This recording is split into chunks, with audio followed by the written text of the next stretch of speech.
All right, let's start.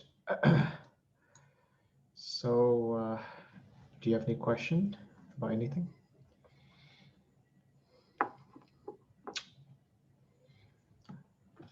Okay, so from last time, we were discussing the idea of the Greeks, right? Which basically are the partial derivatives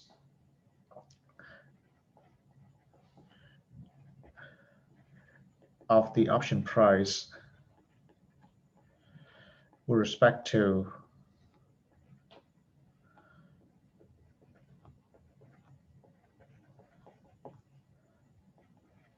the underlying variables, the underlying parameters.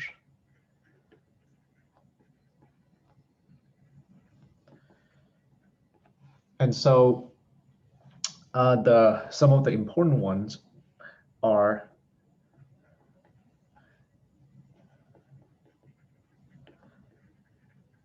the delta, which is partial with respect to the underlying price, the gamma, the second derivative with respect to the stock price, the vega, which is the partial with respect to the volatility, which were the ones that we discussed. A few more that may show up is the theta, which is minus the partial with respect to time to expiration, and rho, which is the partial with respect to the interest rate. So And then, right, you see how important these guys are in terms of measuring the sensitivity of the portfolio to the change, okay, of the underlying parameters. So, for example, right. So, and then we proceed to discuss the idea of delta neutral, delta and gamma neutral portfolio. And the idea is that when we have a portfolio, let's say consisting of some derivatives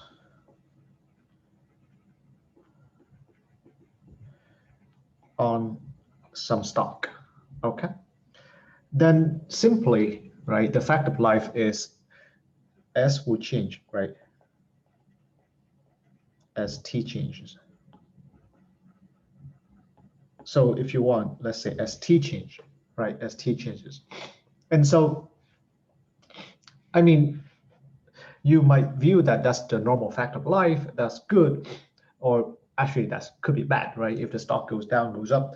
But anyway, the fact that ST change, right, and ST change in a random way, you don't know in what direction it will change.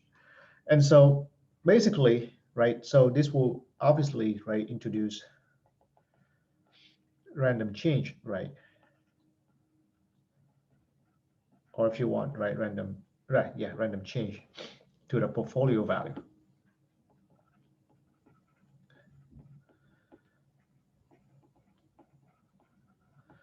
Okay, and random change in terms of finance is risk. So the portfolio is exposed to risk.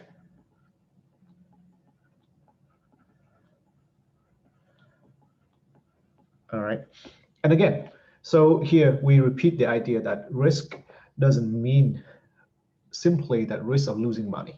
Okay, risk basically means any randomness that the portfolio return is subject to, that that you would like to somehow get rid of, right?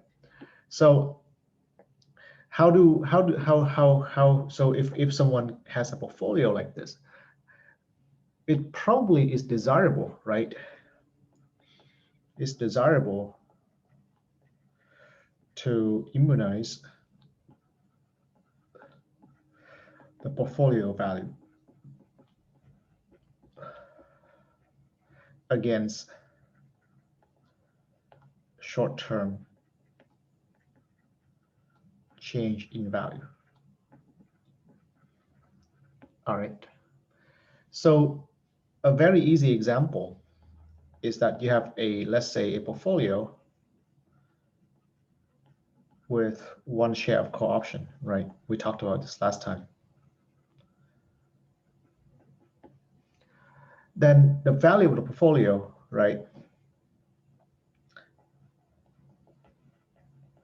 is the value of the call option at any time. And as the stock price changes, right, that will introduce a change to a call option. And so suppose that you want to make this change in a small time window disappear, or at least smooth that out, then we want to buy, right? We want to buy, right, X share of stock, for example, right, to make the delta of the portfolio equal to 0.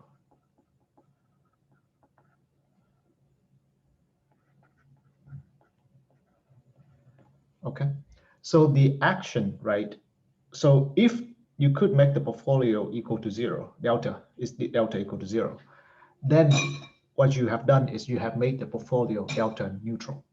Okay, and so the idea is now, right, the value of the portfolio, the new one, right, the updated one, will be one share of call plus X share in the stock. You want to make it delta neutral, so you differentiate everything with respect to the stock. right? This is supposed to be equal to 0 because that's the delta of the portfolio. And here, right, this is the delta of the call. And obviously, right, differentiate with respect to stock price gives you 1. So that means that the amount of share you want to hold at time t will be minus the delta of the call of the portfolio of the call option at time t, which, if you recall, is minus ND plus. But now D plus, right, is to plug in values at time t. So in other words, D plus, right, at time t will be R plus 1/2 sigma square at time t. So the remaining time is t minus little t, right? Subtract log k over st divided by sigma square root of t minus t, okay? Because we're talking at time little t. Now, so actually, what does this highlight? This highlight, right? So first of all, if you do this, let's see if you do this, what happens, right? If this is the case, right? Then suppose that stock price move a little bit, some epsilon, okay? Suppose the stock price move a little bit, which is, this is going to be the stock price in a split second later. Is that okay? So here, right, this epsilon is some change in the stock price.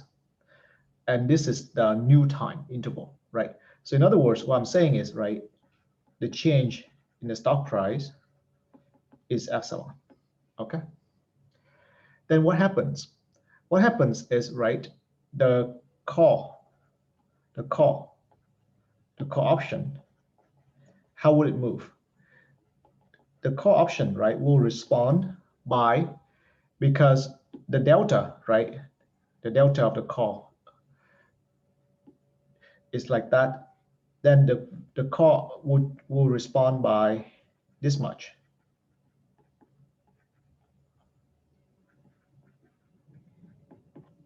Is that okay?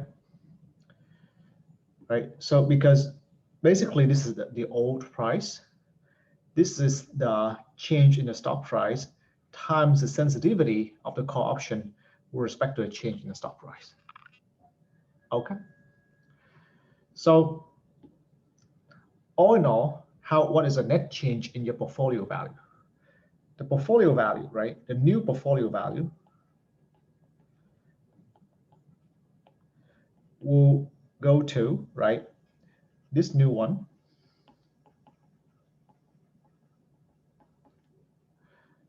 and then plus the new stock price. But remember, how many shares do we hold? We hold this many shares in stock. So in other words, right, let me just do this, plus X, okay? And the new stock price is ST plus epsilon.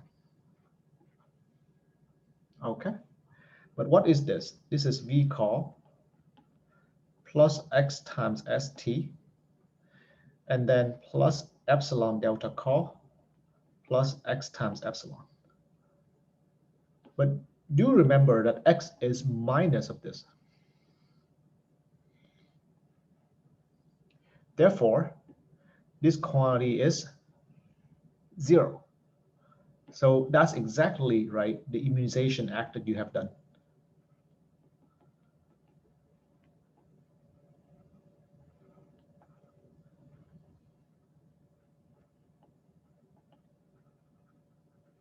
Okay, and so of course this is the old value of the portfolio, and there we have it. Okay, so the whole story is, I have shown you, right, that if the stock price move a little bit, then if you hold exactly this many shares, the change of the call option, right, first of all, the change of call option will follow this rule because that's what delta means. And then if you hold that many share in reverse, then the net change will cancel each other out and your portfolio value remains the same. And so this is desirable, right? For example, because let's say you hold the portfolio during over 1 day, then you do not want, right, any fluctuation in the market to severely affect your portfolio value. But on the other hand, right, notice several things, right? A, this does not immunize against big shock. Okay, what does that mean? So what that means is this formula actually is not really a precise formula. It's really an approximation, okay? It's approximately true as long as your dt is small and your epsilon is small, all right? So it's like the tangent approximation to a function. The further you go out, the worse the approximation will be. So if epsilon is large, okay, even if the time is small, and that happens, like let's say when there's a big shock to the market, right? The stock moves very quickly in a small time window, then this approximation no longer holds, okay? Or it will have a lot of error. But if there's an error here, then what we do down here will no longer be precise, okay? So the immunization here is based on the assumption that, right, things move smoothly, the change in a small time window will be small, all right? But on the other hand, right, I guess in the face of big shock, like some immunization is better than nothing, right? Because suppose that this change is a lot, and it's not like this. Notice that holding, right, x in the opposite direction still kind of reverse the change a little bit. You understand what I'm trying to say? That in other words, right, if the direction of this change is higher than this quantity that we estimate, holding x in the opposite direction of the delta helps, neutralize this quantity a little bit. So that still helps. But of course, right, the immunization will not be good or would not be like, within satisfaction if you have a big shock. So that's a different kind of risk management that's not covered under delta neutral, kind of technique. The second observation is this, that the quantity x, right, actually depends on t. Okay, so even though we call it x just to make the notation easy, x really is this. So x depends on t. What does this mean? What this means is we need to constantly update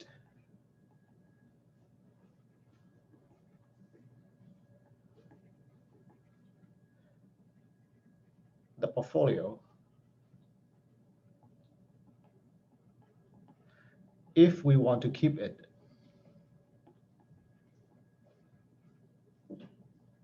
delta neutral all the time. Okay? Because, right, basically the idea is you want to make the delta, suppose your goal is to keep the delta of the portfolio is equal to 0 for any t, right? That basically means that for the entire duration of investment, there's no change in the value of the portfolio. Then the cost of that is you will have to constantly update the amount of share you hold in the stock, for example. And that could be impractical, okay? And actually, it's very much impractical for several things. First of all, this is a continuous time model. So you will never be able to constantly update as the math envisions. But that's just, like a abstract issue. A more practical issue is when we do trading in the real market, there's always something called transaction cost, meaning when you buy or sell shares, you have to pay some small fee. All right, I don't know, like a couple of cents, or it probably depends on percent, like like 0.5% of your transaction or something. It's not a lot, if you just do one transaction. But if you do constant transaction, right? If you do a lot of transaction, those costs will add up.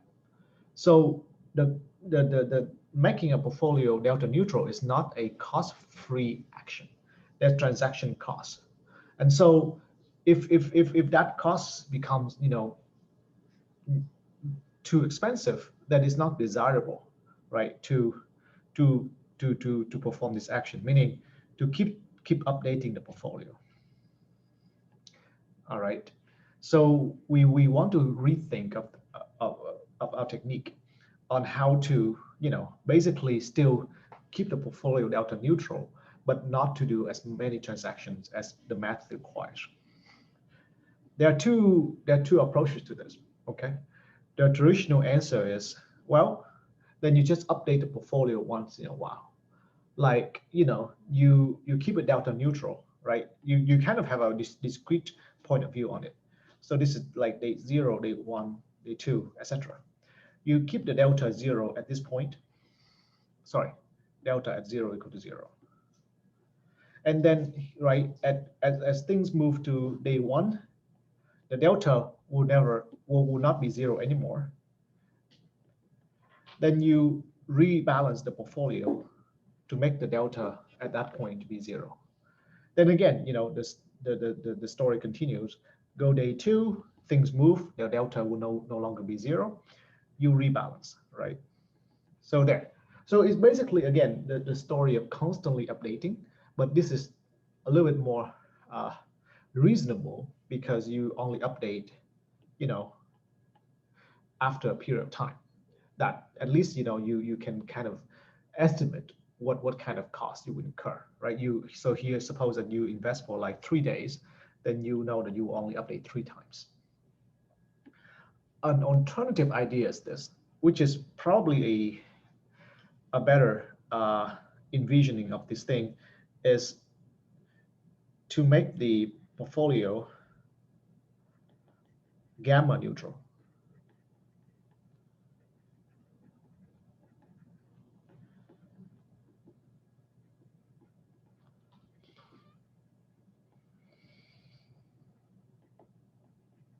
Okay. And so what does it mean to make a portfolio gamma neutral? Remember, what is gamma, right? Gamma, we say, is a second derivative of the option price with respect to the stock price. But from that point of view, that's very abstract. A more practical point of view is gamma is the change of the delta. Gamma is the sensitivity of the delta with respect to the stock price. That's, I think, is a more practical point of view. So basically, right, gamma neutral means that delta is constant, right? Because gamma neutral means gamma equal to 0. Gamma constant with respect to, sorry, delta is constant with respect to stock price. Okay. So you see, the reason why we need to update the portfolio in the previous suggestion is because X changes, right? The delta of the portfolio changes, or the delta of the option changes. If we can keep it both delta and gamma neutral, then delta is already 0 because it's delta neutral. And if gamma is neutral, then the delta will keep it being 0. Okay. So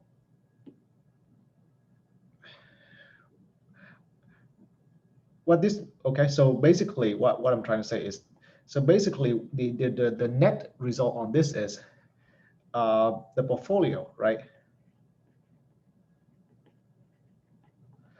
remains delta neutral for a longer period of time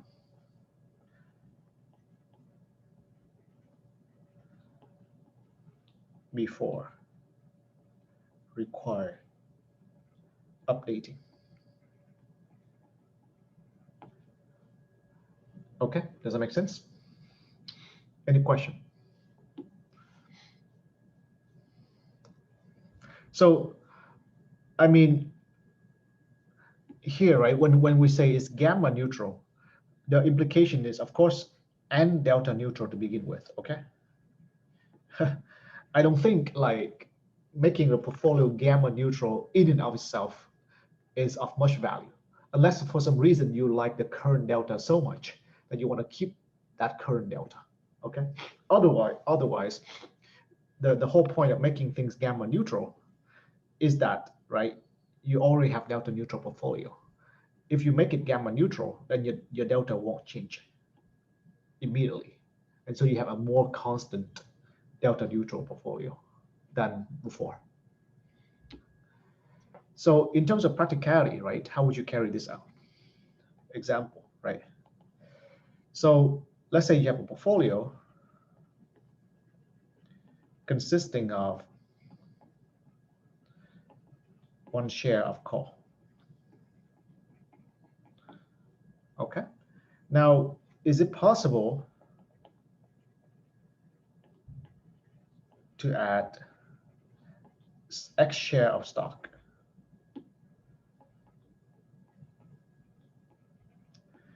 to make the portfolio both delta and gamma neutral? Is this possible? What do you think?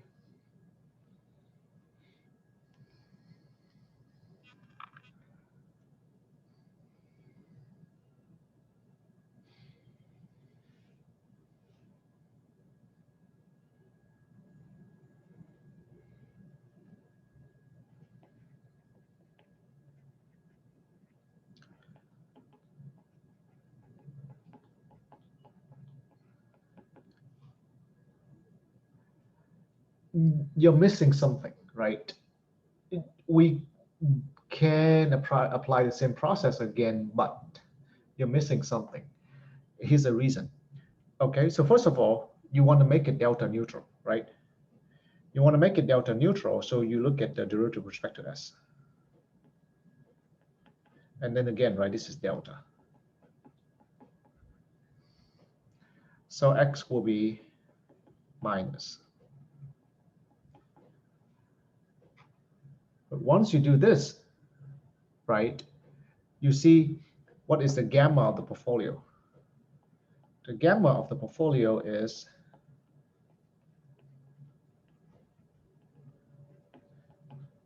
the gamma of the call option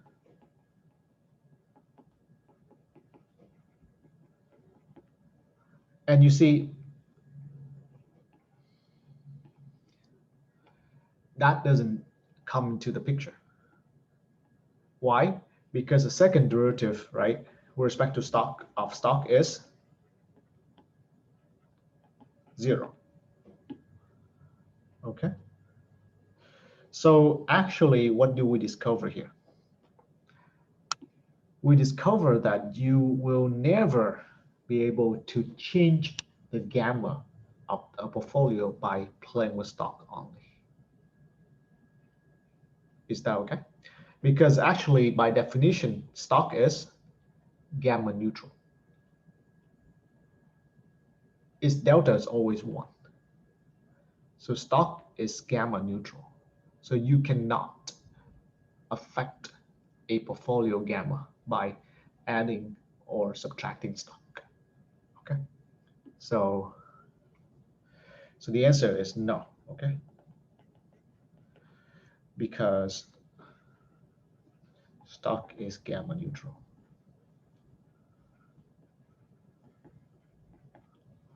But even more than that, okay, inherently the idea of the process is not quite right. Because look at how many conditions we want to impose. We're imposing 2 conditions, delta neutral and gamma neutral. Look at how many degrees of freedom we have, how many tools we have to play with. Only 1, stock. So if you have only 1 degree of freedom, right, you see, so here, right, the instrument cannot be used to make it gamma neutral. That's one aspect.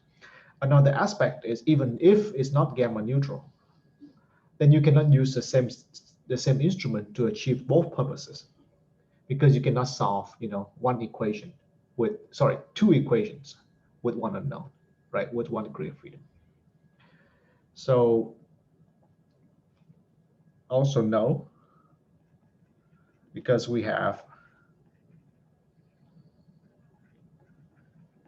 two restrictions with only one degree of freedom.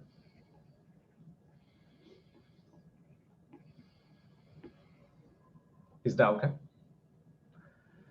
So this whole idea tells us that, right, we need another instrument.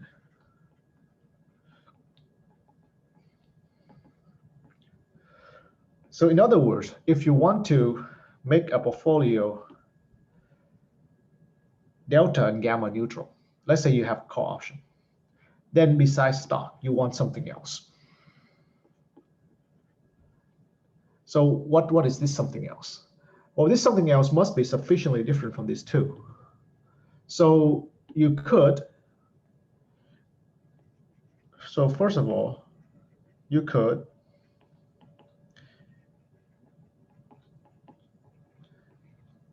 play with the put with the same strike. That's one possibility.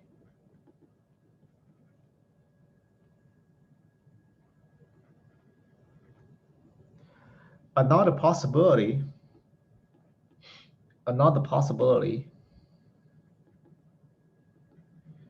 is that you could introduce another call option at a different strike.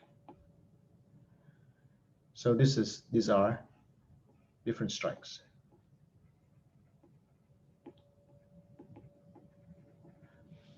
Okay. And so in fact, right, the ways you can carry this out is unlimited. It really depends on what kind of instruments you have available and how you want to form it. And I think maybe this is where one of the job of the trader, right, is to decide which instrument they can use to immunize their portfolio. Because you see right here, mathematically, it doesn't matter to us. It doesn't matter to us if we use a put option here in stock, another call option at a different strike, or another put and call option, for example, right? That's another possibility.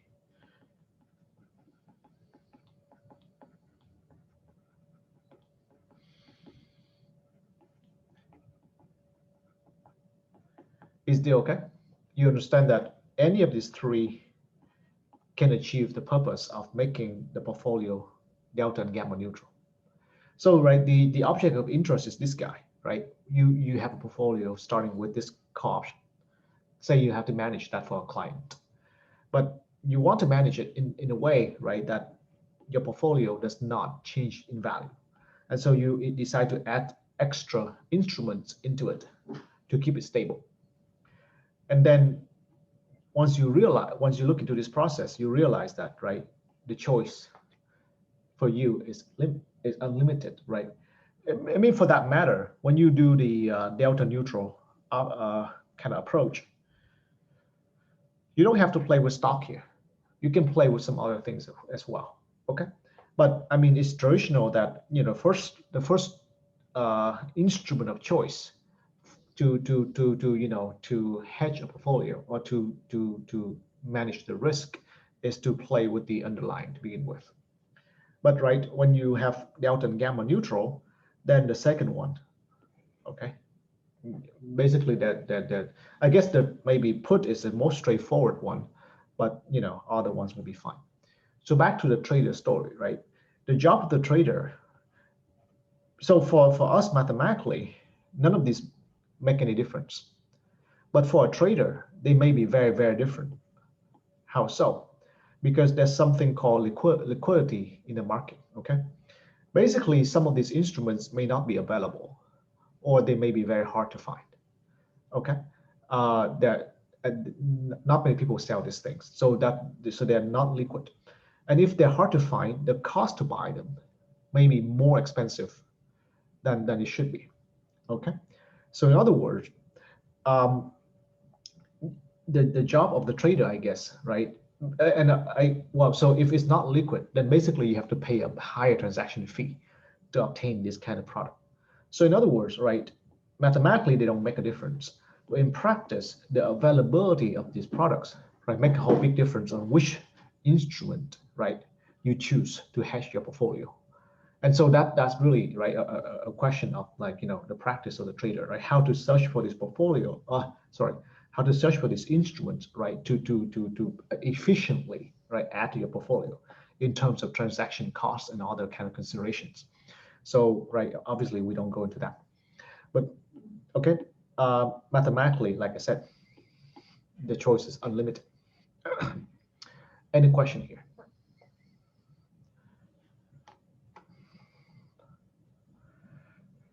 So let's go with option 1, for example, right, and see what we can have. So option 1, then you have to solve for 2 equations. The first equation says that the delta, right, of the portfolio is equal to 0. But what is the delta of the portfolio? First is the delta of the call option. The delta of the stock is 1. The delta of the put option is delta put. Okay. So that, again, right, must be equal to 0. The second equation is the gamma, right, of the portfolio will be the gamma of the call option. The stock, right, its gamma is 0. The second derivative of the stock is 0. So there's nothing there. And then y times gamma of the put. And that must be equal to 0. So here, right, we see the second equation allows us to easily solve for gamma, or for y. So y is minus, right, gamma of the call divided by gamma of the put. And do you remember the relation between the gamma of the call and the put on the same, with the same strike, on the same underlying? How are they related?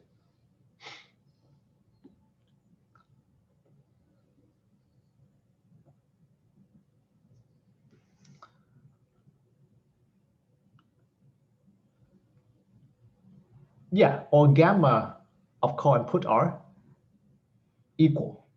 So in other words, this is just -1, right? It's just -1. So in other words, right, you got y equals to -1. So then you can easily solve for x here, right? What is x? X then is exactly delta put minus delta call. That's it.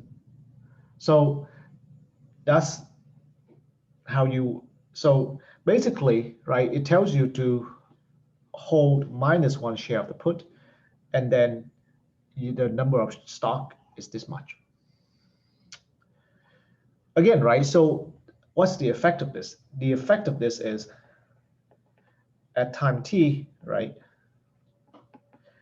both the delta of the portfolio and the gamma of the portfolio is equal to 0. So when you move to t plus dt, what happens?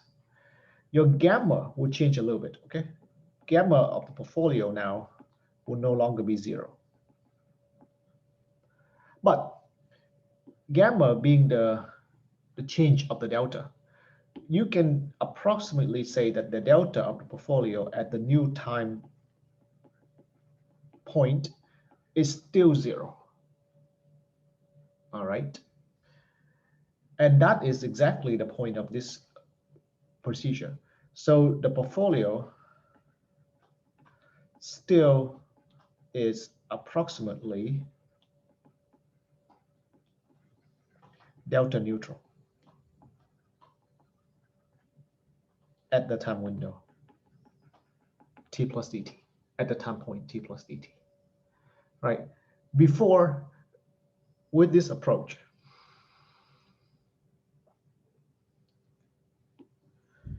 right, with this approach, without the put option, then as you move to t plus dt, then the portfolio delta will immediately not be zero, okay? Here, because we took the extra effort to make it delta neutral, sorry, to make it gamma neutral, then as the portfolio moves to t plus dt, the delta is still approximately zero. And so you have to balance it less, right? But of course, the cost is that you have to balance more, right, at time t, meaning you have to add more instruments to have that extra effect. Question?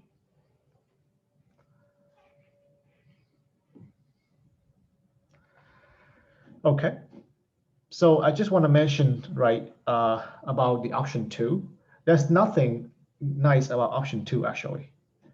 An option 2, right, again, you have to still solve 2 equations.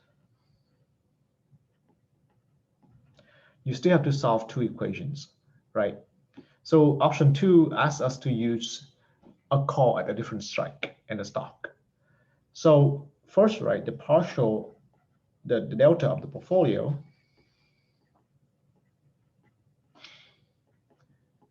right, will be, so the delta of the call that we're interested in, delta of the stock is 1. And then you got the delta of the call at a different strike. So here, right, to highlight, maybe this is our call, right? This is the call we're interested in. This is the extra call that we bring in to make it gamma neutral and delta neutral. So this is 0. The second derivative of the portfolio, right, will be the gamma of the call. Sorry, I missed a y, right? There's a y here. And then y, gamma of the call. Okay. So you see, in a way, it's very, very similar to this set of equation. Very, very similar, right? So it's exactly 2 equations with 2 unknowns. Except that here, right, because it's the put call of the same strike, we immediately know this is -1. On the other hand, right, here, solving for y only gives us this abstract quantity, which of course we can write down what it is, but it's not something very nice. That's just that. And then once you solve for y, then x can be solved, right? X will be minus y, right? Delta call minus delta call, like that, whatever that is. Okay, but again, right? A quant supporter, right? A quant, the quant support of the trader. Once the trader requests that, you know, this is the instrument he's interested in, then I guess the quant can compute, right, this quantity immediately and tell the trader that this is how much you want to buy, for example. Okay, that's, I guess, the job of someone who kind of knows or is supposed to, right, know Black-Scholes formula. So, right, the trader will decide which one to buy, and then the quant will tell him how much to buy according to a formula, that kind of stuff. Any question?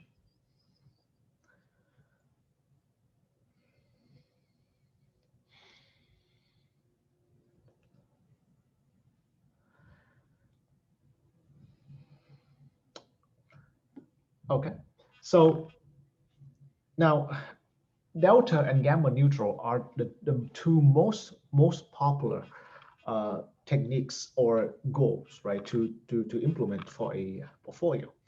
But, you know, like, as far as I know, right, you could make a portfolio Greek neutral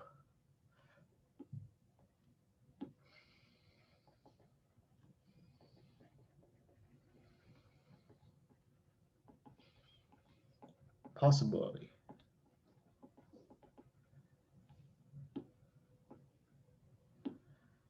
All right. Again, I haven't heard of them so much, but I think this completely makes sense. For example, you can talk about a rho neutral portfolio. What's rho? Rho is the partial with respect to interest rate. And right, so first of all, I guess in our context, it doesn't quite make sense because we assume interest rate is constant. But in real life, right, interest rate keeps on changing. Yes, it changes from day to day. And also, understandably, let's say with option, the change in interest rate doesn't make a big difference in the change of your option. So for that matter, you could also assume it's constant, right? So the idea of rho neutral probably is not too relevant when you trade option. But on the other hand, if you trade bonds, okay, any kind of bond, then you see that interest rate is directly related to how the bond operates. So I guess the idea of rho neutral may not be relevant, right? So in a way, the underlying right, option is stock, but the underlying of a bond is the interest rate process. So you definitely want to watch the sensitivity of a bond portfolio with the interest rate itself, with the risk-free rate. So therefore, right, making your portfolio uh, non-sensitive, right, to the interest rate change is probably very desirable in this case. Okay. Another one that could be, sensible to me is Vega neutral. So Vega is the change in respect to volatility. Okay. And again, uh, in terms of our context, right, we don't assume the volatility of a stock price changes, right? It's the same constant volatility. But again, right, in real life, volatility uh, changes constantly. Maybe the volatility of a company does not change that much, but the volatility of a market in general, like the S&P, right, constantly moves around. So it depends on what kind of things you're trading. If you're an option, okay, is notorious for as a instrument that deals directly with volatility. Why? Because if as you see, right, remember the vega of the call and put are both positive. So if you have volatility going up, and call and put option price go up. So buying options is almost like a direct bet on the volatility of the market. Now, so for that matter, right, it probably doesn't make sense for someone to go for a Vega neutral portfolio, because the whole point of trading option is so that you have exposure, right? You want exposure to volatility. That's why you buy call put option to begin with. But again, I guess conceptually, who knows? For someone, for some purpose, they do not want exposure to volatility change. Then if that's the case, then right, investigating the vega of the portfolio and see what kind of instrument you can add to bring that sensitivity down, right, is a practical question. So beyond, right, I guess the relevance of these questions are finance related. In other words, you must know what financial context you're in and whether or not pursuing this question, right, is meaningful or not. As far as the math concerned, right, for me, both of these questions are relevant and can be asked, right, if the context is appropriate. Okay. Any question?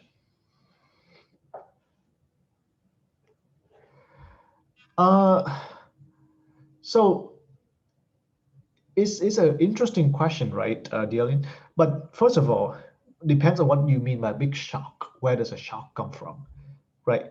By shock, usually we mean a swing in stock price, right? So yes, right. So stock price move, first of all, is a delta, not the vega. How do I want to say this, right? So basically, the idea of big shock probably is a delta idea to begin with, but I just immediately said, right, the big shock makes the whole delta idea, right, approximation out of whack. And then obviously, right, and there's a subtle idea there that I think usually big swing in stock price implies large volatility, right? Or some change in volatility. So there, I think there you have some relevance there, or what you said is correct or has some connection, because right, basically a big swing follows a small kind of movement means that the volatility has changed, right? Otherwise, where does a big swing come from? But sometimes the big swing can come from some other corner, like a change in the policy of the government, right? A change in the political climate, a tweet. So we can do the math, right? We can do the model. In real life, if you really want to match these things up, you have to trace the change back to their source, and then right do that calibration. But yes, if the big swing really comes from a volatility change, then immunize against a vega does help in that regards, right? It's just like in general, big shock is hard to trace where the big shock comes from. Otherwise, big shock is not that scary to begin with.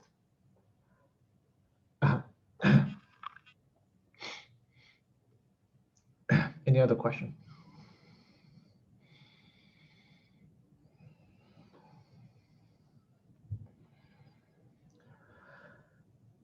All right.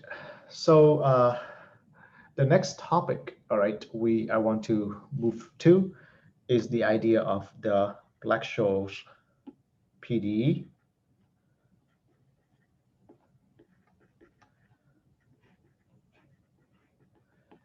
And the hedging portfolio.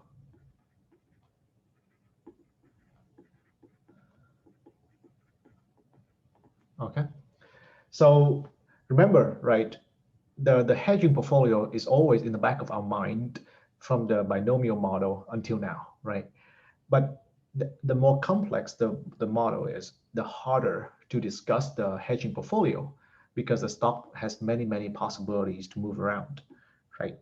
So the Black-Scholes PDE is a way to help us control or, understand the effect of analyzing the hedging portfolio. But before that, right, before we connect all these ideas together, let's just discuss what the Black-Scholes PDE is about. So the Black-Scholes PDE, right, PDE stands for partial differential equations.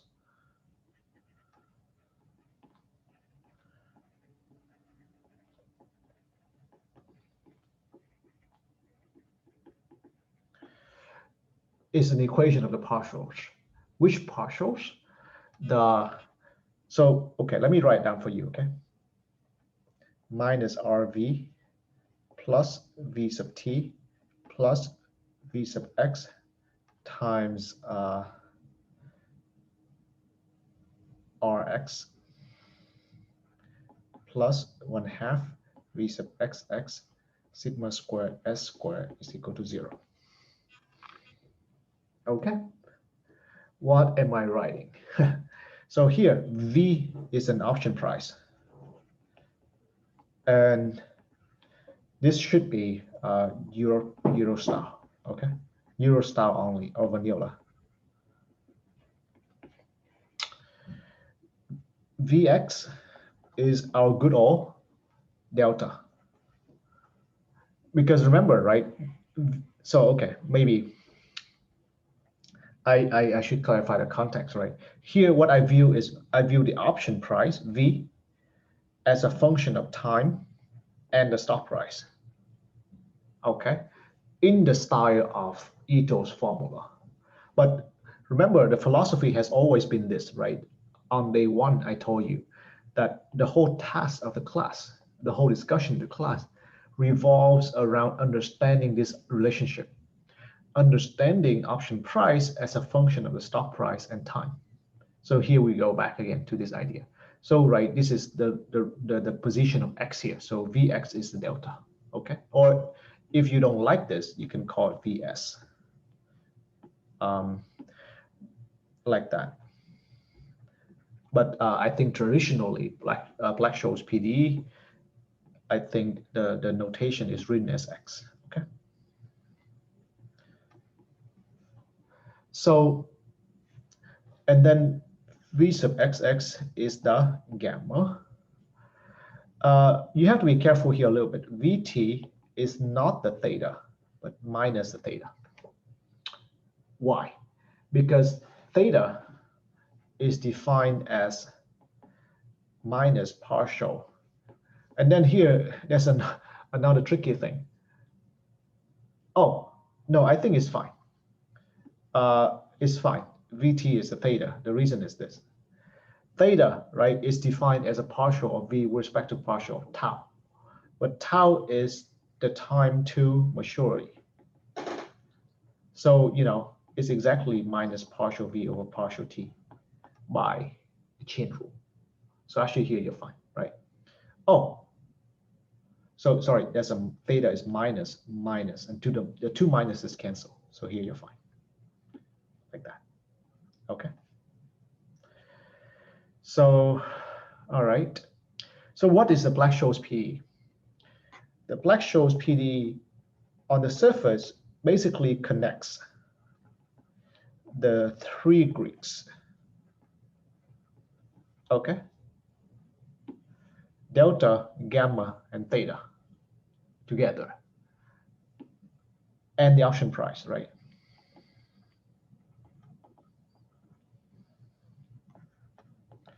For any euro option. And that's the crazy part of it. Crazy quote. There's a reason for it. But first of all, what does it say? What it says is, take any European option, okay? European derivative. If you take minus interest rate times its value, plus the theta, plus the delta times r times s, plus 1/2 the gamma, sigma square s square, they will all add up to be 0. So in some way, right, these Greeks don't have to behave according to some rules. They just cannot behave in an arbitrary manner, right? So in other words, if another way to say is this: if you know the option price, delta, and gamma, then the theta is automatically determined. It cannot be arbitrary. Okay. So, and the second point is that it's true for any option, not just call, not just put. You can have the spread, you can have the bull spread, bear spread, butterfly spread, same. Okay, it's the same. I mean, like this holds. So it's remarkable. But before we explain this idea in the abstract, okay, let's check that this is true for call option.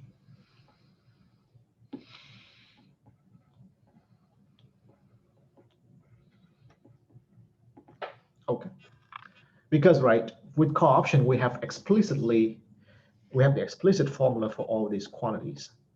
And so we can plug in and see if this is true. Because right, if what is written down here is not true with our formula, then why bother studying it? Okay. So I just want to demonstrate to you that this is indeed true for the call option. Any question about the point of this equation before we plug in the numbers?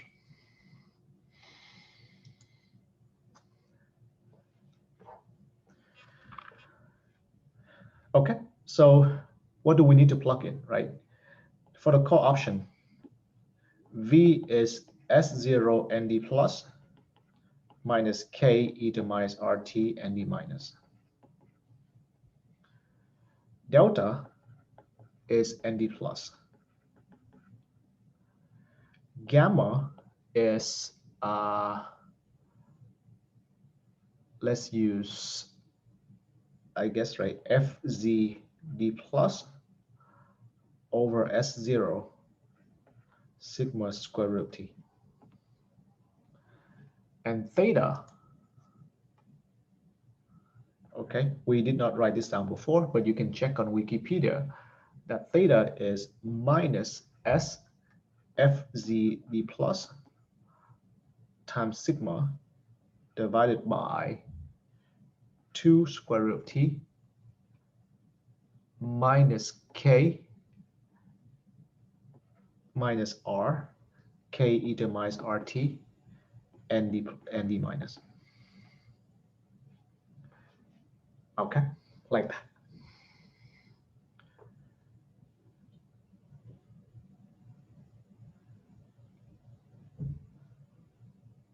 Okay, so the claim is if we plug these quantities into a Black-Scholes, they will cancel out.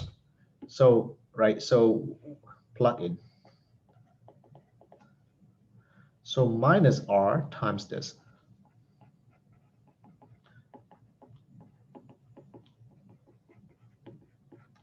Right, that's minus RV. And then plus the theta, right, plus the theta. Let me write that, right? So minus S FZD plus sigma over 2 root T minus RK e to the minus RT ND minus plus the theta. And then plus the delta times RS. That's easy, right? Plus the delta, which is ND plus times RS0. And then plus 1/2 the gamma times sigma square S square. Gamma is here, right? So FZD plus, right, over S0 sigma root T sigma square S0 square. Let's hold our breath and check that when you add these things up, it's equal to 0. Okay, let's see. First of all, this and this cancel. Okay. Second, right,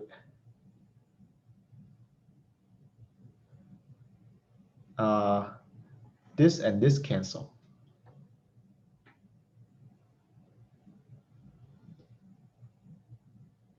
And finally, this and this cancel. Notice there's a minus and minus here, it becomes a plus. So perfect. Any question here?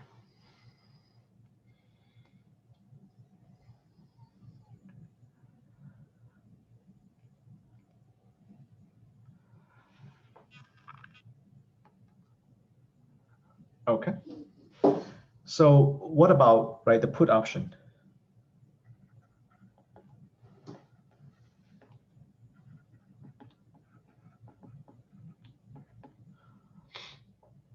Do we know that this holds for the put option? Well, you can check, right? We can check by plug in.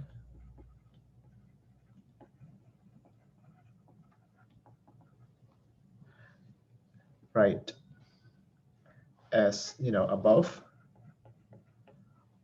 Or we can use the put call parity.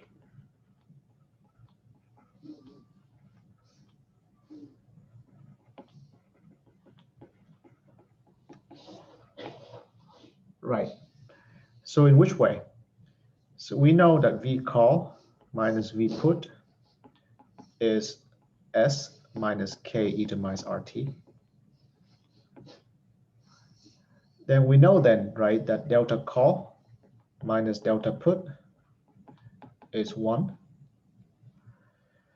Gamma call minus gamma put is equal to 0. Theta call minus theta put is what? Theta is differentiated with respect to remaining time. So that will be R K e to the minus RT. Right. So what is the Black-Scholes PD supposed to be for put option? It's supposed to be V put, right, minus R V put plus plus theta V put, right? And then plus delta put, and then R times S plus 1/2 gamma put sigma square S square is supposed to be 0. All right. Is this true? Well, let's put everything back into the call option. So first, right, in terms of the call option, V put is V call minus S0 plus K e to minus RT. Theta put is theta call minus R K e to minus RT. Delta put is delta call minus 1. Gamma put is gamma call.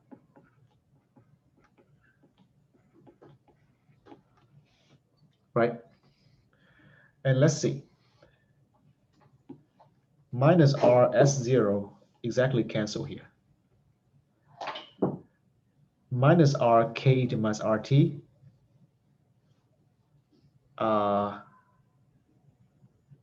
Did I do something wrong? This should be a plus, right? Why is this a minus? So this cancel, that's clear. Oh, sorry.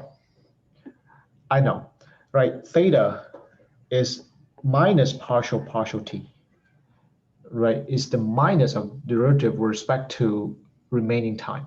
So actually there's a minus here because of that sign, because of this. Is that okay?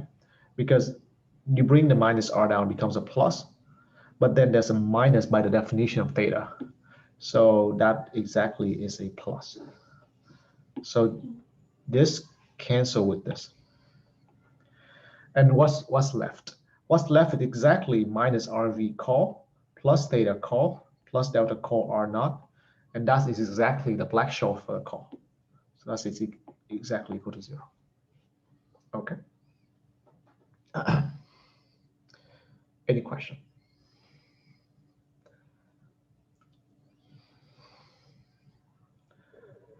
All right. So so that's the Black-Scholes PD. Now the big claim, right, that I want to say here is this, that so the remaining goals, okay?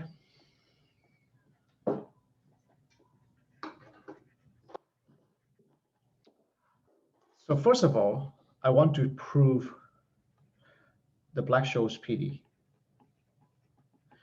And the point is this, I want to prove it for any derivative.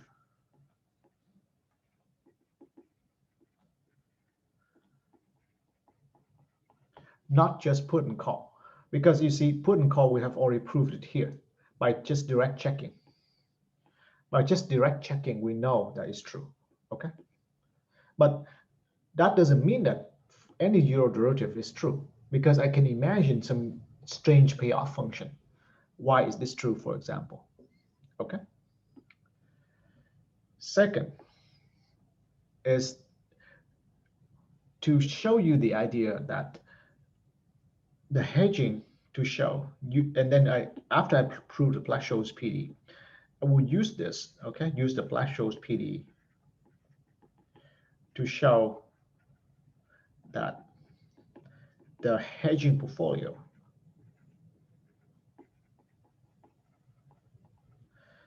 is exactly the portfolio that holds delta share of the stock and the remaining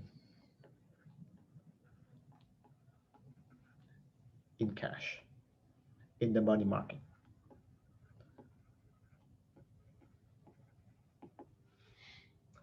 What do I mean by this? Okay, this statement is a little bit mysterious. What I mean is this, that suppose, right, at the time 0, you trade a euro option. Let's say you sell it to someone, okay? You sell to someone, so basically what do you receive? You receive V0 in cash, right? remember the story of hedging is that your job, right, your task is to actively invest, this amount into the stock and cash, right? By forming a portfolio, right? By forming a portfolio,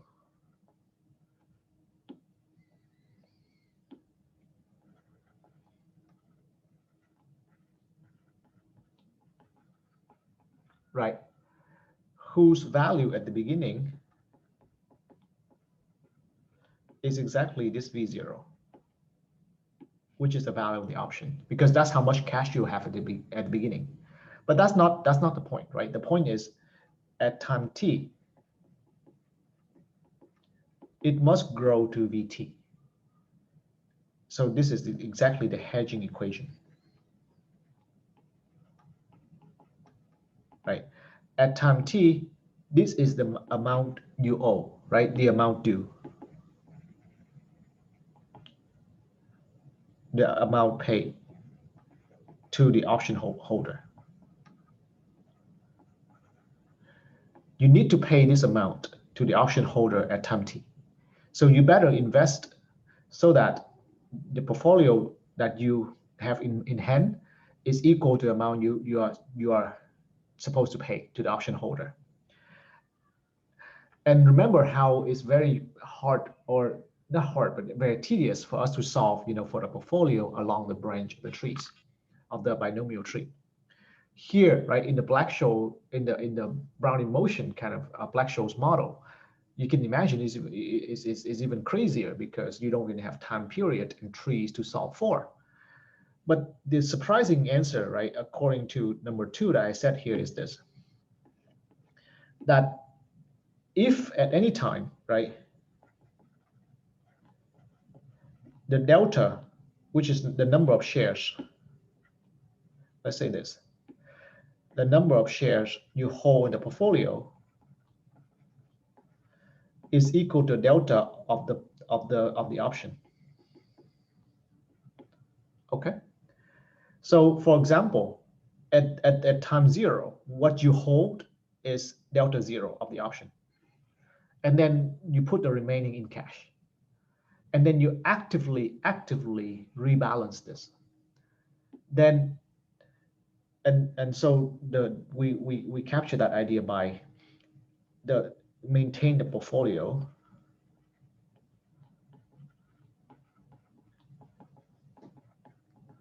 by self-financing.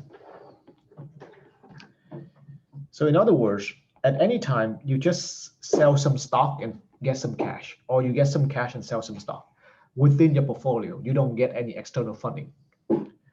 Then if you do it like this, then at time t, the value of your portfolio constructing this way is indeed Vt, the value of the option, guaranteed. Okay? Is all very mysterious and stuff. Least of all because this exactly goes against what I was telling you before, that you can imagine, right? This is exactly some kind of delta hedging, right? Holding the delta of the option. But I said you cannot always rebalance the portfolio. So this is not something to be done in real life, but mathematically, abstractly, we can show that if you do something like this, you indeed have a hedging portfolio. Or in other words, this gives, again, another backup to the idea that delta hedging, right, delta neutral is the right way, okay, to hedge your risk. Because if you do that, if you do delta hedging and if you rebalance actively, in a sense, you are holding a hedging portfolio. But of course, in real life, this is prohibitively expensive, because that means you have to keep rebalancing the portfolio.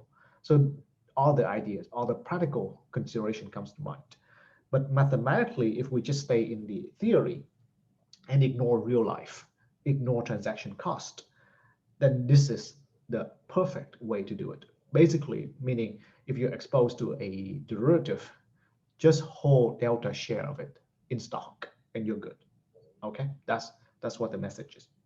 So this will be quite involved topic. So I think we'll start it, okay, after we come back from Thanksgiving. So that's all I have for today. Thanks for coming, guys.